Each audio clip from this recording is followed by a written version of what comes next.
First, he gave us Burevestnik. Then he gave us Poseidon. In the space of only 3 days, President Putin put Russia's arsenal of so-called superweapons back on the military map. So what exactly are they?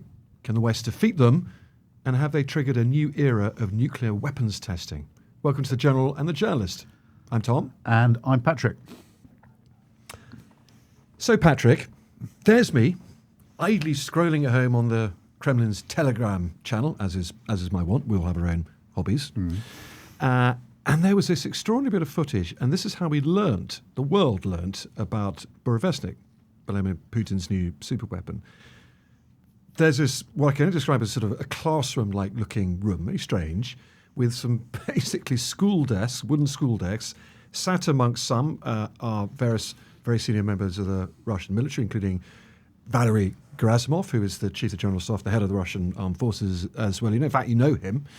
And then in walks Vladimir Putin, also in combat fatigues, and he walks up to this ridiculous-looking sort of desk above the others, like a sort of a school teacher's desk, and then says, "Yes, please report." Gerasimov says, "Well, Comrade Supreme Commander-in-Chief, the test was conducted successfully. It flew for a long time, several hours, and covered a distance of 14,000 kilometers. And that's not the limit." Putin then says, "Is it nuclear powered?" I mean, he knows it's nuclear powered because he commissioned this thing, right? But he asks anyway, and Gerasimov said, "Yes, it's nuclear powered." And it goes on. And it ends with Putin saying, "Right, all very good. We need to determine what this is and what class of weapon this new system belongs to. We need to determine its possible uses and begin preparing the infrastructure for deploying this weapon within our armed forces."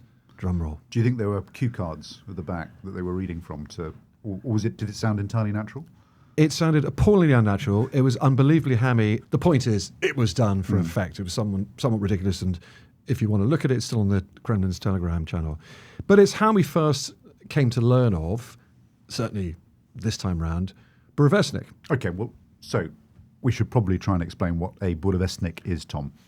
So, it means storm petrel in Russian, which is a type of bird. NATO has given it a codename Skyfall, and it's basically a whacking great missile. It is a nuclear missile, so it's powered by nuclear technology. So inside it is a mini nuclear reactor, and it's also potentially a nuclear missile, as in it will have a nuclear warhead on it. It's dual use, so it can be a conventional payload, it can have a nuclear warhead on it.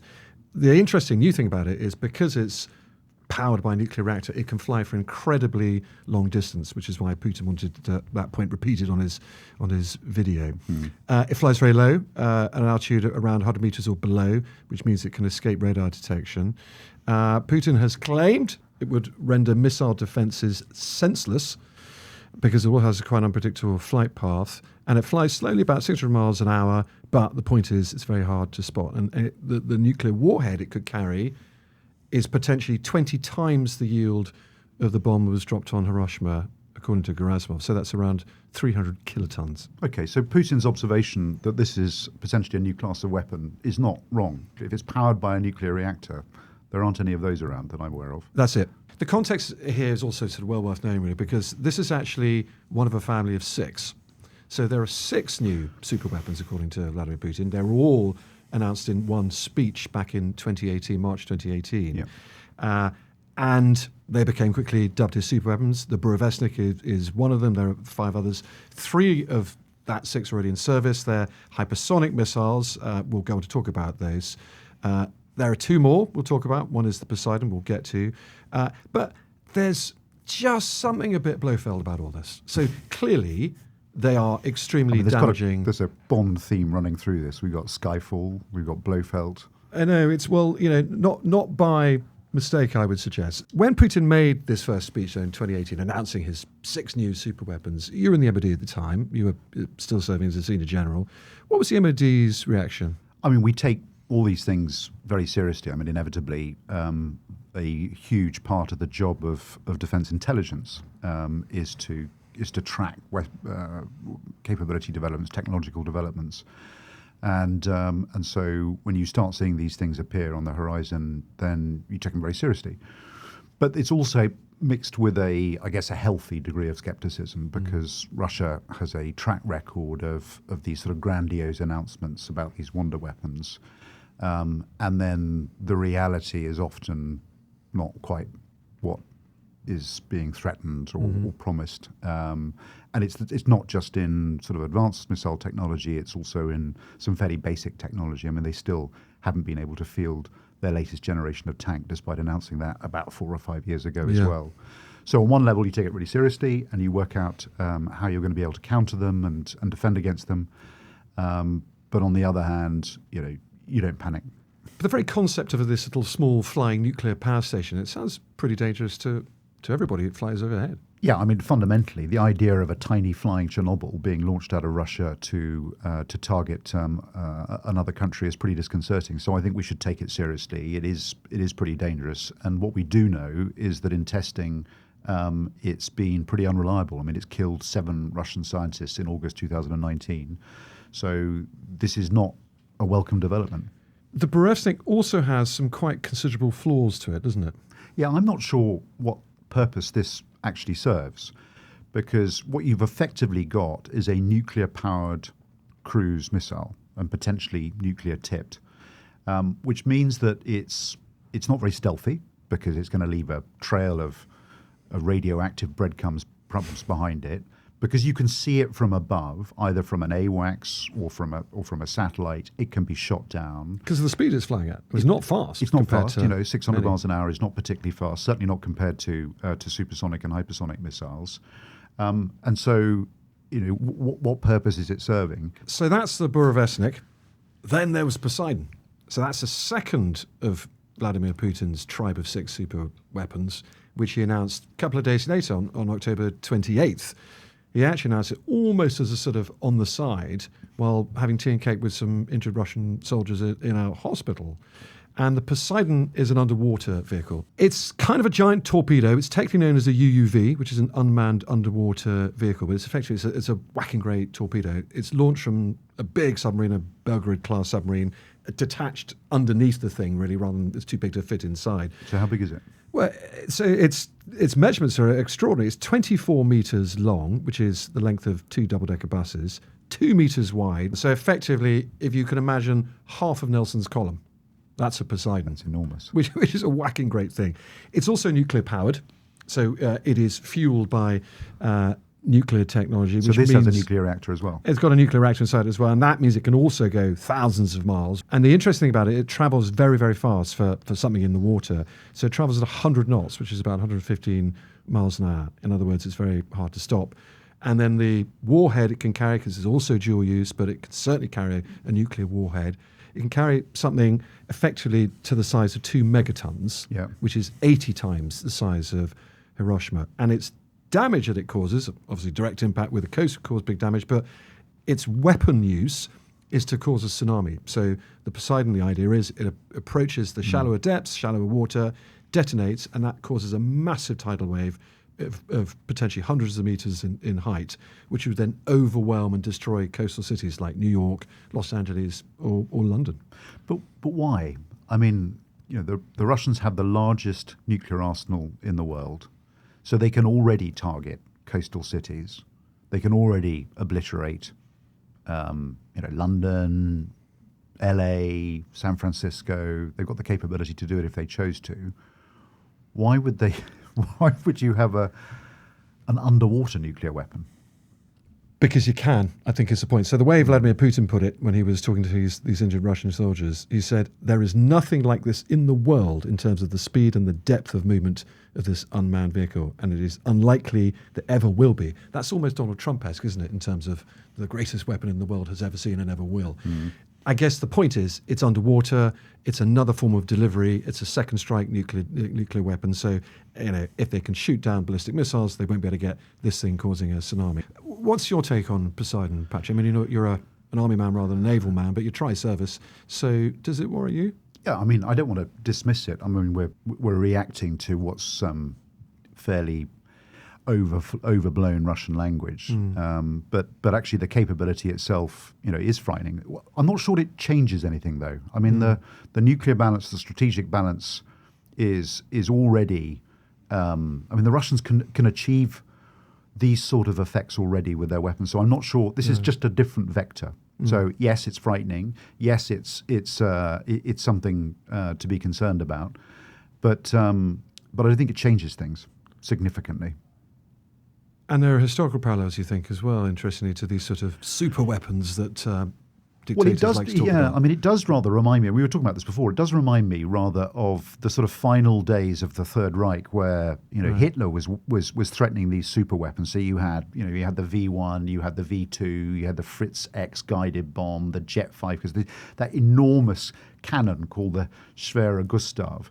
And they didn't really change the outcome of the war. There was this promise of super weapons that would change the trajectory. Yeah. And none of them really materialized. So, I mean, to be honest, it sounds like there's an element of desperation here. It's almost a drowning man waving. It's hard to separate on the one hand, the concern about this new class of weapons that these things represent, but the actual capability that the Russians have been able to produce, because they don't really have a great track record of being able to follow through on their rhetoric. Anyway, so we talked about the Burevestnik, we talked about the Poseidon. What else is there out there that the Russians are up to? So that's 2 out of the 6. Yep. A further 3 are hypersonic missiles, which are already in use, which we'll go on to talk about in a sec. There's a 6th, though, which is very much in the Blofeld school of imaginary warfare, called the sarmat, which is another missile. It's nicknamed the Satan II. And this thing, the sarmat, is basically an absolutely massive intercontinental ballistic missile, an icbm. It can fly 11,000 miles. That's basically almost half the circumference of the entire globe, a very, very long way indeed, Moscow to LA and well beyond. Its size, again, is, I'm sorry to bring Nelson's column into all this, but it's always a good analogy, isn't it? It's 35 meters tall and 208 tons in weight, so it's 2/3 the size of Nelson's column, and it can carry 16 different nuclear warheads. So the thing that strikes me from all of this, you talked about that family of 6 weapons. I think that we should be deeply concerned about the trends that they represent. The trends behind hypersonic weapons, the trends of finding different vectors to deliver nuclear weapons. That is concerning. What I'm a little bit more skeptical about, and I guess you've picked this up, is the actual capability itself at this stage of development. I think that there's quite a lot of overblown hype that you're hearing from Medvedev, that you're hearing from Kiselyov, that we're hearing from Putin in that sort of hammed up thing that we were talking about at the beginning of the episode. So I guess the question that I'm struggling with, Tom, is, I guess, a couple of questions. First of all, what's the point of them? And secondly, why now? So the context is really interesting, actually. I think it really helps explain what's actually going on here with these things, which are far more performative than actual, maybe in terms of intent. And it goes back to Alaska. The Alaska summit didn't go so well. There was no peace in Ukraine. That really annoyed Donald Trump. Trump then lost his patience with Putin. He got very, very angry with him. Stuck up a Truth Social post in which he called Putin a paper tiger, which is fairly strong language. So we think that is what Putin's reacting to. You're calling me a paper tiger? Check out my super weapons. And that's where the super weapons come in. So it's reminiscent, isn't it, really, of that wonderful quote that Oriana Scala Mastro, the brilliant US-China expert we spoke to a couple of weeks back on the podcast, she said there's nothing more dangerous than a man with a wounded ego. Yeah. Well, there's nothing more dangerous than that than 2 men with wounded egos, which is where we seem to be going, because Donald Trump, in the last week, has responded to Putin's Burevestnik and Poseidon announcements with his own declaration that America will now resume nuclear testing. Are you saying that after more than 30 years, the United States is going to start detonating nuclear weapons for I'm testing? saying that we're going to test nuclear weapons like other countries do, yes. But the only country that's testing nuclear weapons is North Korea. So there's a fair degree of confusion about what President Trump actually meant by that phrase. And we think what's emerging is it doesn't mean explosive nuclear testing. It means continuing with systems tests of their existing nuclear weapons. But it's clearly... it's clearly a function of bruised egos on both sides in the way you were describing. But there have got to be some more substantial reasons behind it. And the first one that occurs to me is all of this coincides with Trump's threat to arm Ukraine with Tomahawks, which would help their deep strike campaign. Which Putin is terrified about. We know that. Yeah. So there's an element of using that threat to try and deter Putin. I guess there's internal morale. You know, it's the same as the sort of Hitler analogy at the end of the Third Reich. Russian spirits down. Exactly. You know, try and look, we have these super weapons. We're a dominant global power. But I think the most important reason behind this is around arms control. And we know that the New START treaty, the last of the nuclear arms control regime, is going to expire in February. And Putin has already offered to extend that and to renegotiate it. And I think this is part of his negotiating strategy to say to the Americans, to say to Trump, you know, look what weapons I have, you know, and try and find a way of negotiating a more favourable deal. He's trying to give himself more pawns for this next game of chess, That's really, a better way isn't of putting it. And there's actually, thinking about it, there's another reason as well, which is, you know, in the same way that the Soviet Union were effectively deeply concerned by Reagan's Star Wars program in the 1980s. In the 1980s, Trump's commitment to build a Golden Dome, you know, ballistic missile defense program, has deeply unsettled the Russians and Putin. And so by Putin appearing to display a weapon that could circumvent a ballistic missile defense program, you know, he's again, it's all part of the same positioning. Okay, so we're agreed this is really a sign of weakness from Putin rather than a sign of strength, no matter how much he likes to put it across. Powerful missiles, though, are, however, very much in the public consciousness at the moment, aren't they, Patrick? Largely because of a certain film on Netflix, House of Dynamite. House of Dynamite, which we're both fans of. You've seen it twice. You liked it so much. It's a great film. It really is a brilliant film. And if you haven't seen it, we won't give away the plot. It's all about a nuclear strike being launched on the US completely out of the blue. But it's not actually nuclear weapons at the moment that's causing Western defense ministries the greatest fear. It's actually a more conventional threat, albeit a brand new one, and that one is hypersonic missiles. And 3 of Putin's so-called superweapons family of 6 fall into just that hypersonic category: the Avangard, the Zircon, and the Kinzhal. Yeah. And so it's worth probably reminding ourselves of what hypersonic missiles are. So these are missiles. You know, the word hypersonic gives you a clue. So they're faster than supersonic. So these weapons travel at more than 5 times the speed of sound. That is, because I looked it up, Tom, 3,858 miles an hour. They're in the atmosphere, but also they are maneuverable in flight, and that makes them very difficult to detect, difficult to track, and difficult to intercept. So a lot of the land-based radars can't be relied on to detect hypersonic missiles until really late in the missile's flight. Now, the technology essentially is 2 types. So you've got boost-guided missiles that rely on a rocket to propel them, and then hypersonic cruise missiles which fly close to land to avoid radar detection. And they've got a scramjet as the engine on board. And they can be either nuclear-tipped or they can be conventionally tipped. It's fascinating. We talk about the world speeding up with social media and everything else, but you know, it's all happening with weaponry at an incredible rate. Yeah. That said, though, hypersonic missiles, and this was a really interesting discovery 2 years back, they're not undefeatable, despite all the bluster, largely which we're contributing to, because the Ukrainians shot one down, didn't they? They shot down a Kinzhal in May 2023. Yeah, and they haven't had the devastating effect that people expected in the Ukrainian war. But they are, I still think, at a fairly early stage of development. And what we're talking about at the moment is Russian hypersonic weapons. But of course, the Chinese are developing, and we can talk about that later on. But this begs a big question, doesn't it? Which is the future of war, or one of the futures of war.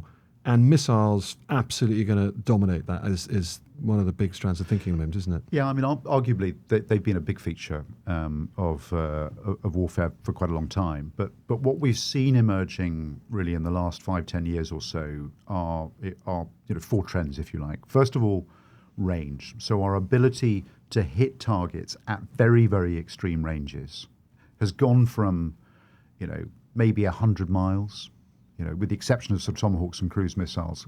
It is now stretched out to thousands of miles. So you've got extended range, you've got much greater lethality, so you can have an effect on the target that is much more significant. Precision, the ability to hit things with absolute confidence within a meter or so. And then autonomy. So the ability, once you lose communications, you lose data feeds for these systems to operate independently. And what we're seeing in this emergence of this new class of weapon, these hypersonics, is an extreme expression of those trends. So exactly how will hypersonic missiles change warfare? Well, they create an asymmetric advantage, Tom, because in the past, what we've always relied on is the ability to project forces into a theatre. So think projecting, forces into Eastern Europe. Think projecting forces into the Middle East. Think projecting force into the Indo-Pacific or around Taiwan. And what these do is they deny that ability. And that really matters because, of course, if we do find ourselves in conflict with Russia or with China, then we're going to rely on the US being able to do that. And these weapon systems can make that very much harder. Because what they do is they create something called anti-access and area denial systems. So just imagine this sort of layers where you've got very, very large numbers of these sort of hypersonic strike systems. You've got increasingly sophisticated air and missile defense systems which stop US and Western capabilities from getting into an area. That's what air defense bubbles do. You've got anti-satellite systems that can challenge the sort of superiority, the dominance that we have in space and our ability to use intelligence, surveillance, and reconnaissance to find things. You've got fifth-generation aircraft with air-to-air missiles that have got very, very long ranges. And then add to that, you've got land and maritime and air-launched anti-ship and anti-submarine capabilities. And then you've got a whole range of other disruptors like microwave systems, cyber attack, lasers, directed energy weapons. And you put all that together, and what you've created is a bubble where it becomes extraordinarily difficult to project force into the theatre where you're trying to have an effect. And this is where the Chinese and the Russians have now created an advantage. They've got this missile gap. Well, you mentioned China there. It is worth dwelling very briefly on China because actually they're even further ahead than Russia on hypersonics. They were probably the first to really get into this. They've been at this for at least 15 or so years. In fact, the Chinese got their own specific branch of the military for missiles alone. They've got an Air Force, they've got an Army, they've got a Navy, and they've got the PLA rocket force as well. And Tim Heath talked about this, didn't he? Mm-hmm. So when we were talking about the PLA, Tim said that where the Chinese had the decisive advantage over the US was in their rocket forces. So if that's China and Russia, where is the West? We're behind, but what sort of capability, hypersonic capability does the US have? We're significantly behind the Chinese and the Russians. So the US have now been testing a variety of different long-range hypersonic weapons. They've got a hypersonic air-breathing weapons concept. So the US Army and the US Navy have cooperated on a system. The US Air Force is developing a separate system. But they're in testing. They haven't been fielded yet. They haven't been deployed yet. So the Atlantic Council said something in October. They said that the US ability to dominate the current and near future battlefield has been significantly degraded by the current and projected asymmetry in hypersonic weapons. So It's a long-winded way of saying they're behind. So why? Why have we managed to fall so far behind then, Patrick? I'm deluded by this. Because at the end of the Cold War, we assumed that conventional war, the era of state-on-state warfare, was dead. You remember that NATO was searching for a role, and then after 9/11, we became distracted by counterterrorism, by the global war on terror, by the campaigns in Iraq and Afghanistan, and we focused all of our international energy and our capability development on counterinsurgency and counterterrorism. 20 years in the desert, because hypersonic missiles, of course, are state-on-state weaponry. Yeah. You don't attack Al-Qaeda or the Taliban with a hypersonic missile. So there's a memorable phrase, so the world is full of dragons and snakes. And we focused on the snakes, and we lost sight of the dragons. And the dragons are China and Russia. And the UK, what's our hypersonic missile capability? I'm always nervous to ask, actually. So the simple answer is we don't have a hypersonic missile capability. Now, we're working hard to catch up, and the Defence Science and Technology Laboratories has got some very promising prototypes, but it's going to take a long time to field. And actually, the position we're in is actually quite concerning because we've got this credibility gap. So if you work up the ladder of capabilities, the ladder of weapon systems we have, we top out at cruise missiles, so Storm Shadows or Tomahawk land attack missiles. And then the next thing we've got is a strategic nuclear weapon. And there's nothing in that gap. So this is the area that hypersonic missiles can get into. They are sub-strategic weapon systems, which means that you don't have to breach the nuclear threshold, but you still have options to respond. And at the moment, we will go straight from a storm shadow to a nuclear weapon, and that's not credible. The point being, you cannot respond to a hypersonic missile attack from Russia, whoever it might be, unless you want to launch a nuclear attack. That's what you're saying. Yeah, but the hard truth is we have no defenses against ballistic missiles, and we have no defenses against hypersonic missiles. I mean, the only air defense assets that we have that could deal with these are the air defense destroyers we have, the Type 45s, but those are going to be required to deploy to protect the carrier. They'll be deployed elsewhere. So at the moment, the UK is defenseless against ballistic missiles and against hypersonic weapons. That's cheery. So we're entirely reliant on allies and on the United States for any form of ballistic missile defense systems. But NATO itself is desperately short of air defense and ballistic missile defense. So we can't assume that others will be able to protect us either.